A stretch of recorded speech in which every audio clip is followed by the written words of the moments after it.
Well, the NHL trading deadline is over. We're about to embark on the final month of the NHL's regular season. And while this whole year has been kind of a pleasant surprise here in Philadelphia, the last month is going to be an education for a young rebuilding team trying to play meaningful games in March and April. With our latest edition of the Broadcasters Roundtable with Todd Fedoruk, Jason Myrtetus, and Jim Jackson, I'm Tim Saunders. It was by design, I think. Guys, we wanted to wait until after the deadline had passed to do this next Broadcasters Roundtable. Danny Briere just went through his first deadline as the full-time GM, and he stuck to his guns because the first order of business was, if not chronologically, perhaps in terms of importance, he gets the first-round draft pick that he wanted to for Sean Walker, and that was not a given because based on what other guys around the league were pulling in, that was a good piece of business. Yeah, they had to be creative, obviously, including Ryan Johansson in the deal, and that situation remains up in the air. But I think what they did, Timmy, at the deadline was really what they've been talking about with their MO in general. Stay competitive now, with the eye on being great consistently in the future. That first-round pick, obviously, is a great future asset. And then they acquired 2 veteran players to maybe help now and didn't give up very much. So I like what they did. I mean, the overriding factor here is that Danny had to deal with, yes, the team's better than expected, but even more than that is they've been ravaged on defense by injuries here lately, and that made it tough. They had to add a defenseman basically once they got rid of Walker because they were running out of sheer numbers, and so that I think took care of that. And then Gurianov's an interesting trade. I mean, Wade Allison, I think maybe his time with Torts, I don't think that was going to work. So they have shown in their brief time at the helm that when they see a player that might not work with Torts might not consider part of the equation, they're willing to move them. And so Wade gets moved for Gurianov, who's a guy who's intriguing, as Danny said, speed, size, and has had some success at the NHL level and a good playoff run. So I like the moves. I think they did what they had to do. We'll get into the individual moves one by one. But before we get too far off of Sean Walker, kudos to Walker, right? Because you get a first-round pick for him because of the year he had. And at the start of the season, he was kind of an unknown, and he had a great year. He did. He had, I guess you'd call it a breakout year. Obviously, he's been riddled with injuries earlier. He's an older guy, but the season that he had here is why we got that first rounder, I think. And also, Danny and the team, it amazes me how agile you have to be because we had to do some real-time situations with some trades, but then we also had to stick to our guns, and I think they did a tremendous job because the market was set with other players, right? And that first rounder wasn't, provided, and they stuck to their guns. Like, I like that. They did that, and they wanted to make sure that they got that first-round pick, and they did it. So, Sean, it is a testament to Sean Walker and his skill set and how well he did here. And you want to go see him go on and have success, and all of the leverage is there. He's a free agent next year, so he can re-sign there as well. The team that he's going to doesn't have to keep him and pay that contract. And then they got creative with some of the sharing of the salaries and even, I guess what's the term we're calling it? Weaponizing the cap space, right? That's agility, that's forward thinking, that's everything you want in a GM and a GM staff to be able to do. And I'm always going to be biased to the success of the what they did at the deadline, and I think the main thing was get that first round pick. And more importantly, and this shouldn't be overlooked, it was in 25. Better to get that first round pick a year from now than this summer. Yeah, you don't want to draft in the first round 3 times in 1 year. You want to stagger your guys. Don't forget, they had 2 first-round picks last year where they took Michkov and Bonk. They have 2 first-round picks this year, their pick in Florida's, and now next year, their pick in Colorado. And next year, the point is next year's draft is supposed to be a way better draft. And at the center position. As far as Walker goes, I don't know that we have this impression of this year's team being so great in transition and fast in transition without him. Yeah. They wanted to go to this high-paced transition offense, and Sean Walker fit the bill to a T. And I think you couple Walker and Seeler, and that's why it worked. I think Walker was able to get up in transition so fast because he always knew his partner was going to be back there in Seeler. Those two worked really well together, which then, for me, turns into Seeler and a Drysdale maybe fit really well together too when Jamie Drysdale does return. But Walker was fun to watch, skated like a winger up the ice, got out of the gate really good right away. Pending free agent. You love when a guy does that, and he's going to set himself up this summer. But to get the first-round pick, again, Gensel didn't draw that. Tanev, you saw the market kind of setting, and then Danny's able to get creative. We've seen in all his deals that I got the ability to think outside the box to maximize return. Go back to the Provorov trade, and that's also part of this. Yep. This is really complicated deals that a first-time GM really understands that how to use cap space, how to use the players, and kind of maximize the return. It really portends well for the future. All right, let's move to Seeler because that's huge. Getting Nick Seeler signed here, and he epitomizes what they're trying to build here. He does. And there are certain players who are more valuable to your team than they are on the market. I think Scott Laughton and Nick Seeler are both those kind of players. They just bring so much, which analytics can't even measure, although Nick Seeler's analytics this year are outstanding. But it's just in the room, what he brings, how he sacrifices.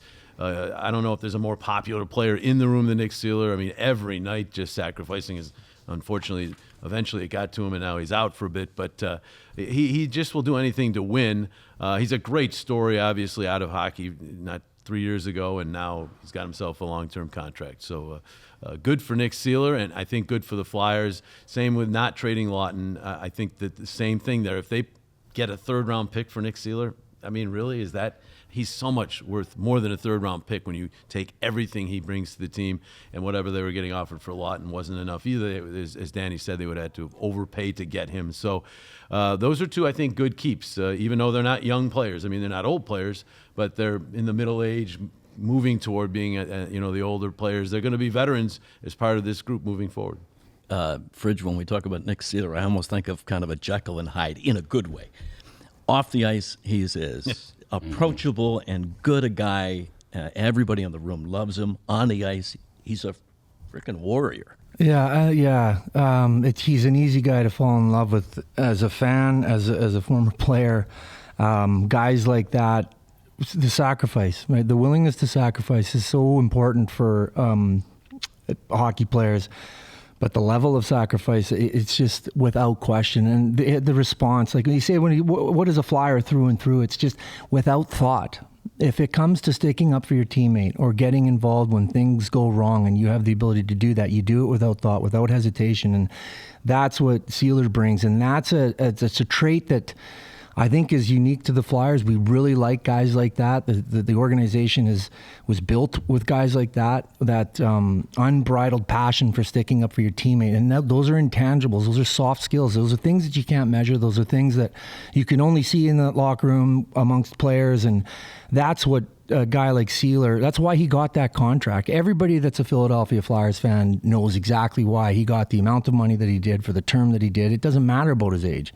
When you got a guy like that can bring that consistently on a nightly basis without question, that's why Torts is so high on him. That's why the organization gave him the contract, because you want that guy around for these young guys. It's about the culture, and if a guy can play without saying a word, he's not a very vocal guy, but he plays in a way that you want the young guys to see, right? And when those young guys see it, okay, this is what it takes. This is why he got that. So as a player, you're seeing, yeah, he should have got that contract. That's the right thing to do.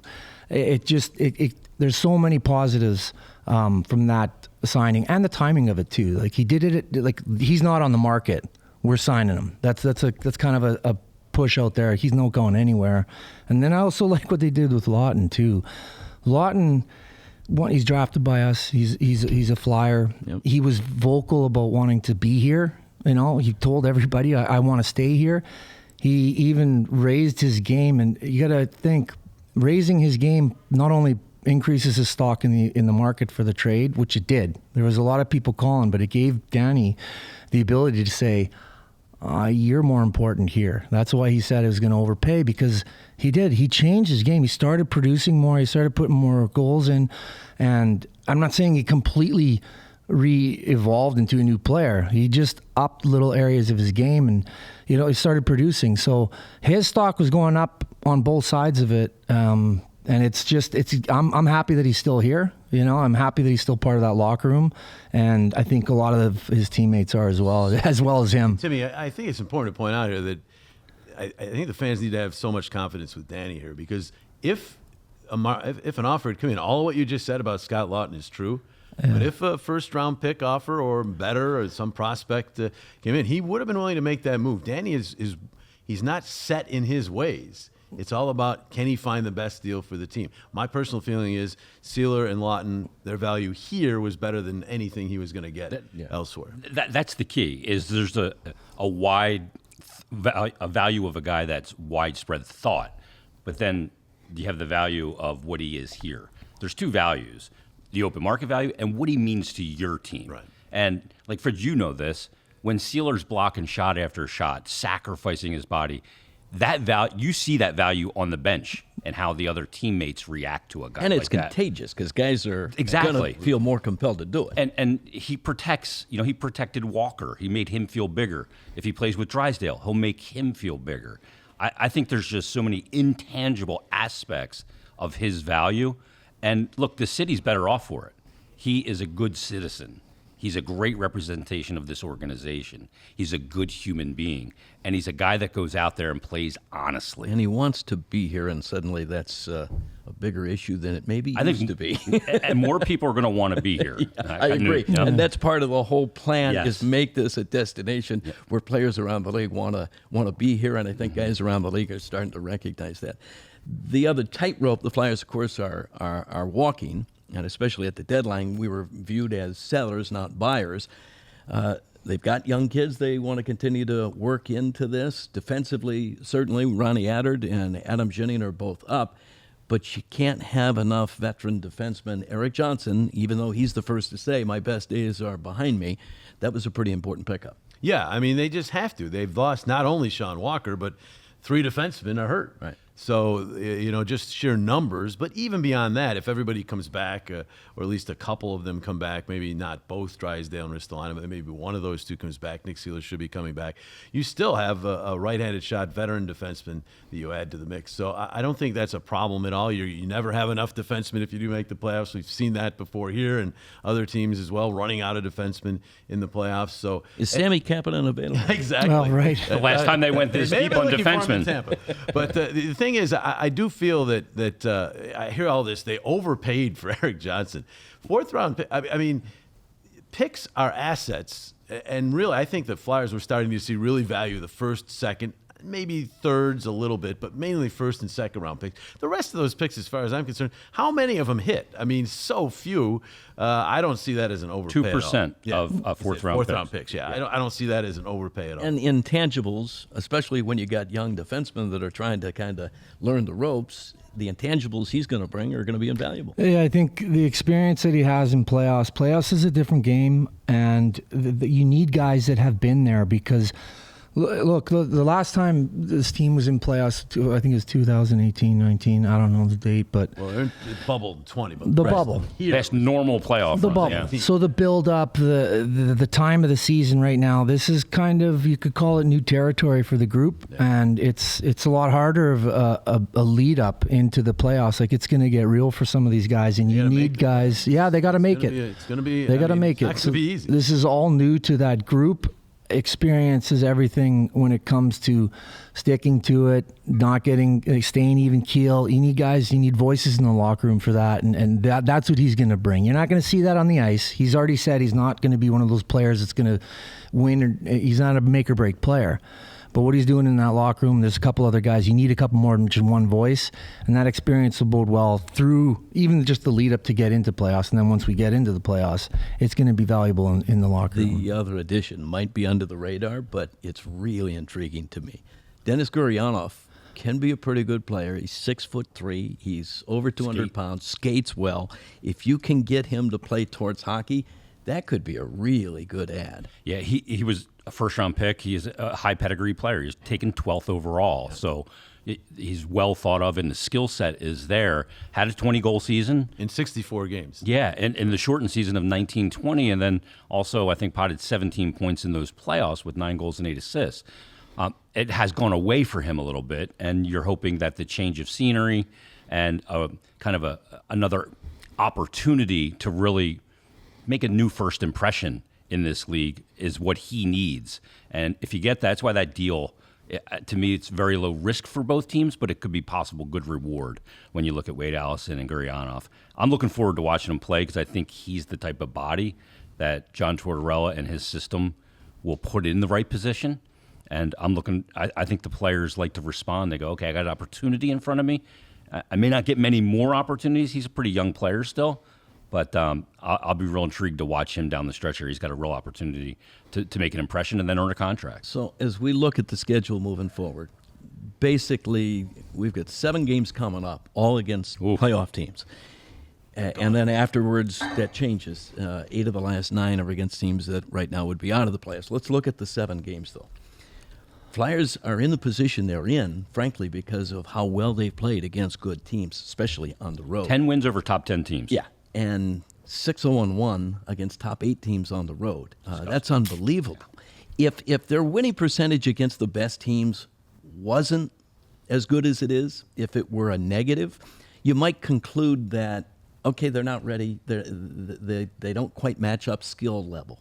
But since they have played so well against the best teams, what does that suggest to you? And also, not only have they won games, it hasn't been as though whether it was Carter Hart early in the year, or Sam Harrison more recently, they were having the goalie steal games. They were outplaying these teams. They were spending more time in the offensive zone, outchancing teams.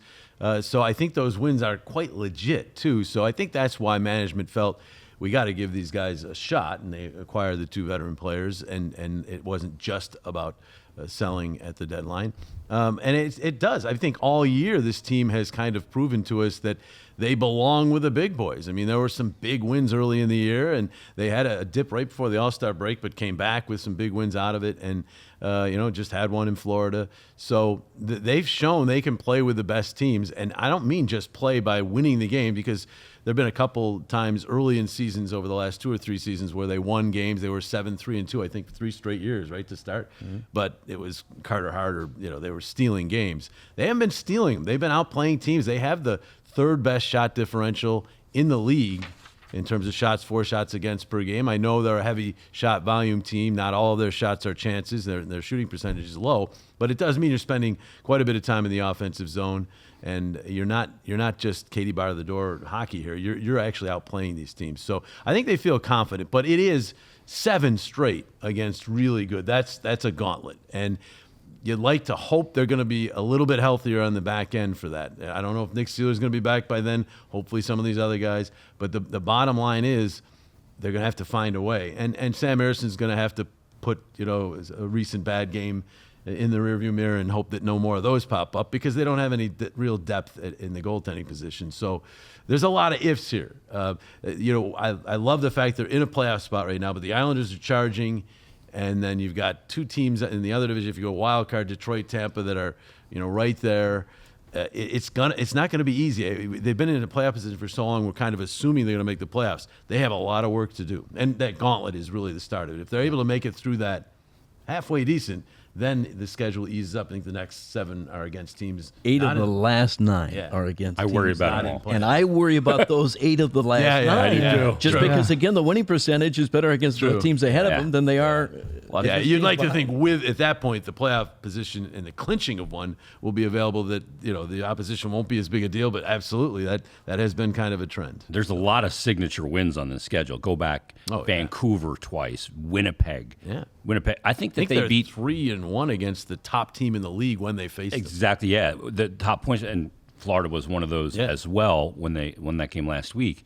You look at some of those wins that the Dallas win here, the 5-1 game. There's some really good wins, and I don't know what it says about them, but that other than they get ready to play those big teams. Now the gauntlet, the thing about this that's so daunting is Toronto twice, Boston, New York, and you look at all the Carolina and the acquisitions they made, Florida again, in double revenge, is how do you control those elite players on the opposition? Because on some occasions this year, whether it was Nathan McKinnon here in Philadelphia or Nikita Kucherov or David Pasternak, you look at Austin Matthews had the natural hat trick. How are they able to mitigate the damage the superstar opposition player can do. Right. And throughout that 7-game gauntlet, they're littered with those guys as opposition players. So how they handle that's going to be really interesting because, this is a time of year where the body's tired, nobody's really healthy, everybody's banged up, but it's the little details against those players that matter most, being on the right side of the puck, being aware situationally when they're on the ice so they don't hurt you. So it's going to be fascinating. This is why these games are great. They wanted important games to be played at this time of year. We'll all learn so much about young players, veteran players, because they're all in a pressure-packed environment playing with the top teams in the league. It's like we're back to the start of the season when we were cautiously optimistic, right? And then you see that they're got to reprove yourself, playing a certain way. But now this is a different stretch. These stretches leading into the playoffs, like there's sayings in hockey, like you want to be riding high when you go into the playoffs, right? That's not us, right? We can't. The skilled teams and the good teams in this league that can rely on their skill, so they have a little more freedom to go outside of their system, right? The Flyers can't. We can't. We never have. We have success because we stick within our system and play that game and play that style. It's a hard style. It's hard. It's a lot. There's a lot asked on the players, and sustainability is part of that. But what you don't want is those teams that have those juggernaut players, those skilled guys. When that skill realizes that they've got to work as well because we're getting ready for playoff, that's when you're going to come into trouble with teams. It's like the game we just had. The game we just had against Tampa Bay, they were skilled guys and they were starting to work harder. They started to stick within their system. They played their system tight the other night we played. And that's the danger. When those skilled guys start to play within a system and really start to hunker down, that's what the Flyers are going to have to deal with. And, I'm optimistically cautious. Yes, about their ability because it's new to them. Like there's a lot of players that are experiencing this the first time, and he wasn't working like that 20 games ago. Now he's going. So it's going to be nice for them to experience all of these things, how they handle it, how they manage it. The leadership's in the room. The experience behind the bench is going to be paramount, right? The guy having everyone prepared and making them informed about how it's going to keep raising that level of play until you get into playoffs. And guess what? It goes up another level. You know right? what? It's a Philly thing. It's an us against the world mentality. Yeah. They're leaning into that. They always have. I don't see anything wrong with that. Yeah. No, and hey, they're hitting their share of adversity. I mean, they're without their number one goalie. They were without their coach for a little stretch. They have some injuries in the back end. So this is going to happen in a run to the playoffs, and then certainly in the playoffs, you face adversity, and they're getting theirs now. So we'll see how they handle it. The win in Florida was incredible. That shows you that even down 3 defensemen with playing 3 rookies, they can still beat the top team in the league. I think that gives this team that inner confidence that, hey, bring it on, next man up, we can do it. 14 different defensemen they've played this year. Yeah. That isn't. I don't think they've done that since Sammy was back there on the blue line. And we talk about organizational depth, and you always say you can't have enough D. I don't know. Nobody plans for 14 D to play in a season. You look at Emil Andre played 4 games. Remember Louis Belpedia? Yeah, one I forgot was Victor Mete. He played one game. Yes. You have. We were trying to count it the other day. We couldn't figure out the other guy. That was the guy. Yeah, he had 1 game, and you look at that and you go, "Wow, that's amazing! Such a consequential position to be going 14 deep." And then you see Jennings and Adder come up and play well. You think if you got 14, that guy's going to look not so good on the ice. They've all performed well, and I think it goes right to what Fridge said. Playing your system, playing within yourself, doing your job, not trying to do someone else's, and that's good coaching. That's just good coaching. It's been a fun year so far. Buckle up because this last month is going to be really interesting and should be a lot of fun. Yeah. With our latest Broadcasters Roundtable. For Todd Fedoruk, Jason Myrtetus, and Jim Jackson, I'm Tim Saunders. Enjoy the games.